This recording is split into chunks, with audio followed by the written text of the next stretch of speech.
Hello, wise and powerful internets. This is Pimpin' Gone Crazy back again. What I'm doing here today is just a quick review of the latest Dan Brown novel, The Lost Symbol. I just found this book. I hadn't even realized that it was out yet, and I just found it and read it in a couple days, and I'm going to tell you guys what I think about it. Now I'm going to start with what I feel are the positive notes. I've read every Dan Brown novel. I found them all quite interesting, very, very hard to put down.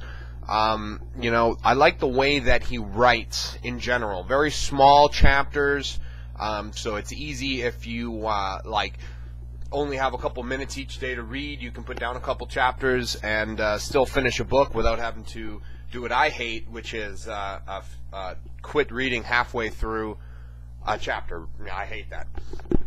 So that's the positive notes. I also like the how he keeps you in the novel. Every chapter has a new twist. Come the end of it, it makes you want to continue reading. Right now, that being said, you know, the thing that I don't like about Dan Brown is that sorry, I just had to squirt my cat.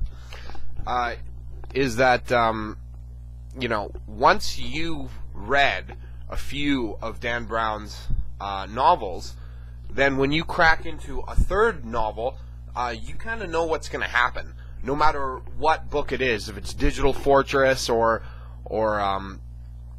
Deception Point, you know, it doesn't matter. I started off reading Da Vinci Code, and then I went to these other novels, and I found myself knowing, not perfectly because it had only been a few novels, but I kind of knew what was going to happen, who the real antagonist was going to be, and, you know, it comes as no surprise. And once again, in The Lost Symbol, you know, they have this thing that's supposed to be this great big surprise, but if you've read any Dan Brown novels at all, you know halfway through the novel what's going to happen, what the big surprise is going to be, right?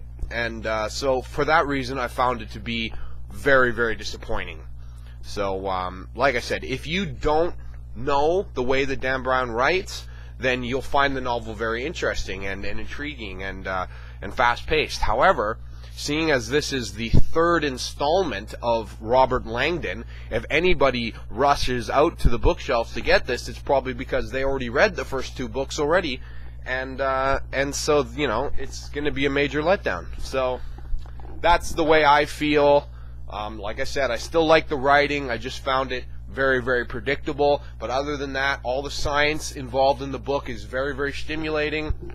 It touches on many subjects that I'm aware of, and so I found that very, very enjoying. All right, so that's basically it. Thank you very much.